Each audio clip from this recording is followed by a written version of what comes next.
सब जमीन के विवाद के जिम्मेदार नेकपाल हैं। नेकपाल इतने हरामखोर हो गए हैं, ये अगर किसी जमीन को मापने जाएंगे तो चारों तरफ घुसा देंगे और चारों तरफ को नंबर लिख के दे देंगे। बारी बारी से घुसखोरी करते हैं। ये पैसे के पीछे इतने गिरे हुए हैं प्रशासन, नेकपाल, कानूनगो, तहसीलदार, ये सब क्या है बताइए। गुनाह कोई करेगा पकड़ा कोई जाएगा। पहली बार जो गुनाह करता है उसको प्रशासन पहले पकड़ ही नहीं पाती, मारा है उसका बेटा। प्रशासन भी चूतिया बनाती है जनता को। बड़ी कमियां हैं नेकपालों की। ये पहले यही आते हैं, ये लोग को नेकपाल को जानकारी कुछ है ही नहीं है। किसी का बाप मर गया है, हम पा गए हैं नौकरी, किसी इन्हें पढ़ाई थोड़ी की है। ये लोग आएंगे तो बस इनको पैसा दिखता है। अब इतना घुसखोरी चल रहा है नौकरी में, 8 लाख दिए रहेंगे तो सोचेंगे बस 6 महीना में घुसखोरी जनता से लूट के ले ले। भारत से चलकर हम जौनपुर में अभी उपस्थित हैं। यहाँ पे एक दर्दनाक घटना घटी हुई है, जो ताई कमांडो खिलाड़ी अनुराग यादव की गला काटकर हत्या कर दी गई है। इस घटना का जिम्मेदार कौन है? देखिए, इस घटना का जिम्मेदार, अगर 40 वर्षों से जमीन की विवाद चल रही है तो पहले तो इस बच्चे को जो गला काट के हत्या हुई है, ये काफ़ी दुखित घटना है और इस घटना से काफ़ी लोग दुखित हैं। ये अच्छा नहीं हुआ।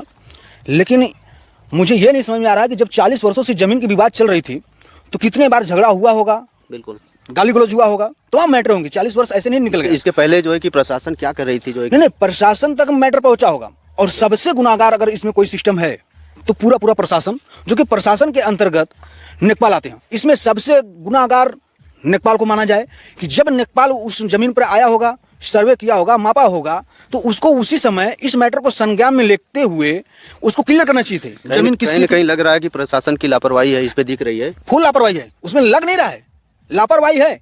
आज ये बताइए, आज उस वीडियो को देखिए जिसके घर पे घटना हुई, वहाँ पे प्रशासन पहुंची है और वहाँ के थाना अध्यक्ष जी बोल रहे हैं कि मैं भी आया हूँ, डीएम साहब भी आए हैं। अरे इसके पहले भी डीएम साहब होंगे, इसके पहले भी थाना अध्यक्ष होंगे, इसके पहले भी प्रशासन होंगी, इसके पहले भी नेकपाल कितने बार आए होंगे। लेकिन उस समय ये लोग क्या सोए थे? आज जो कदम उठा रहे हैं, अगर प्रशासन पहले ही सही तरीके से संज्ञान में लेके कदम उठा ले तो आज हमें लगता है कि उस बच्चे की जान नहीं गई होती, उसका गला नहीं रेता गया होता। इसके मतलब कि वो सीधे उसको 17 वर्षीय बच्चा, बताइए नाबालिग बच्चे की गर्दन काट दे रहे हैं। ऐसा क्या लग रहा है आपको, जो है कि जमीन का विवाद तो हर गांव में है लगभग पेंडिंग? अरे जमीन का विवाद हर गांव में है। जमीन की जितनी भी विवाद है, सब जमीन के विवाद के जिम्मेदार नेकपाल हैं। नेकपाल इतने हरामखोर हो गए हैं, ये अगर किसी जमीन को मापने जाएंगे तो चारों तरफ घुसा देंगे और चारों तरफ को नंबर लिख के दे देंगे। बारी बारी से घुसखोरी करते हैं। ये पैसे के पीछे इतने गिरे हुए हैं प्रशासन, नेकपाल, कानूनगो, तहसीलदार, ये सब क्या है बताइए। सरकार अभी अगर ये लोग की जांच करा दे इनके पेमेंट के हिसाब से, ये बता देना कोई पूरी जिंदगी की कमाई ये चले जाएंगे। कितना उनका पेमेंट है? इतने बड़े घुसखोर, यही सब है दंगा का गला काटना पाटना, यही सब है ना। अरे तुम पैसे वाले हो, गरीब व्यक्ति है, तुम पैसा दोगे तुम्हारे फेवर में काम होगा, बाद में ज्यादा बोलो गला काट दिया जाएगा। इस बच्चे के साथ ये हुआ।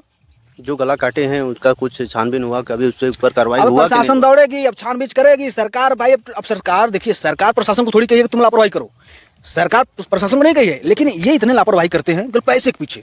इनको ये नहीं समझ में आता कि हम आज पैसा ले रहे हैं इस मुद्दे पर। हम कह रहे हैं यार एप्लीकेशन दिया जाता है किसके लिए? आपकी मैटर जो उसका समस्या हल होना चाहिए।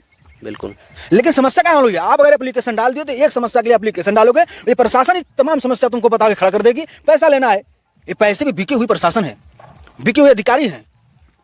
बताया जा रहा है कि वो घर का अकेला लड़का था और ताइक्वांडो का खिलाड़ी भी था। देखिए, अकेला लड़का था या हजारों लड़के रहे, इसका मतलब अकेला लड़का है तो किसी को मार दोगे? 1000 लड़का है मार दोगे? अपराध अपराध ही है। और हम तो ये कहेंगे जो व्यक्ति उसको इस तरीके से गला काटा है तलवार से, उसको प्रशासन सजा दे और उसको इतनी बुरी सजा दे कि दोबारा किसी को तलवार उठाने से उसके हाथ कांप जाए। इतने समय से क्या कर रहे थे बताइए? अरे और कितनी बार प्रधान आए होंगे, सब होंगे। 40 वर्ष बहुत होता है भैया, कम नहीं होता है। आज अगर प्रशासन सही तरीके से काम की होती तो आज उसकी जान नहीं गई होती। आज जाके उस माँ से पूछिए, उस बहन से पूछिए जिसका वो बेटा था, उसकी उस माँ से पूछिए, उस बाप से पूछिए, उस भाई से पूछिए, आज क्या गुजर रहा होगा। तलवार बताइए, तलवार से काट देना और प्रशासन भाग जाना, क्या बताइए क्या है? भाग भी रहा, अभी तक मिला नहीं है। जो काटा उसका बाप पकड़ा गया है। प्रशासन यही कमी करती है, गुनाह कोई करेगा पकड़ा कोई जाएगा। पहली बार जो गुनाह करता है उसको प्रशासन पहले पकड़ ही नहीं पाती। मारा है उसका बेटा, बाप को उठा ले गई है, अब ढूंढ रही है, अब दिखा रही है, प्रशासन काम कर रही है, दिखा रही है भैया पकड़े हैं। अरे किसको पकड़े हो? जो काटा है पहले उसको तो पकड़ो। प्रशासन भी चूतिया बनाती है जनता को। कहीं ना कहीं प्रदेश में सरकार का भी नाकामयाबी भी दिखाई दे रहा है। देखिए सरकार का क्या है, सरकार तो भाई सही तरीके, सरकार की क्या कमी बताइए? सरकार अब सभी के घर पहुंचे। सरकार अगर प्रशासन को सही तरीके से अगर रखे तो फिर क्यों ना, मतलब कि ऐसी घटनाओं से इस तरीके से जनता की भी कमी है। प्रशासन तुम्हारी नहीं सही रही है, कोई चाहता है बस थाने तक दौड़ोगे, जाओ आगे तक।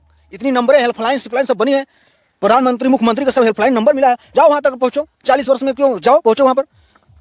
सरकार को मत लाइए, सरकार अपना काम कर। सरकार अभी पेमेंट रोक दे लोगों का, छपटियाएंगे मेघा की तरह, मनमनाते लगेंगे मच्छर की तरह। ये प्रशासन, नेकपाल और कानून को सभी जो प्रशासन सब है, सरकार क्या, सरकार तो कर रही है काम, जैसा इनको क्यों कि बैठाइए? भैया बता रहे हैं कि प्रशासन की काफी ज्यादा नाकामयाबी है। और इसी तरह प्रशासन, अगर इसी तरह प्रशासन लापरवाही करती गई तो मैं बताता हूं कि इसी तरह हत्या होती रहेंगी। और सबसे मैं इस सरकार से रिक्वेस्ट करना चाहता हूं कि ये कोर्ट के अंदर आप चले जाइएगा, जितनी विवादें वहां पे चल रही हैं, सबसे ज्यादा विवाद केवल जमीन को लेकर है। और सरकार इस बात को संज्ञान में लेके इन अधिकारियों को दबाव बनाए, जमीन जितनी विवाद चल रही सब क्लियर कराए। ये नेपाल सबसे बड़ी कमियां है नेपालों की, ये पहले यही आते हैं, ये लोग को देखो नेपाल को जानकारी कुछ है ही नहीं है। किसी का बाप मर गया है, हम पा गए हैं नौकरी, किसी इन्हें पढ़ाई थोड़ी की है। ये लोग आएंगे तो बस इनको पैसा दिखता है। और इतना घुसखोरी चल रहा है नौकरी में, 8 लाख दिए रहेंगे तो सोचेंगे बस 6 महीना में घुसखोरी जनता से लूट के ले आए कि पहुंचे किसी को। बताइए सब क्या है, बताइए सरकार की, सरकार को क्यों यार, हम तुम गुनहगार नहीं हो, अपने स्वार्थ के लिए तुम पैसा नेपाल को दे रहे हो।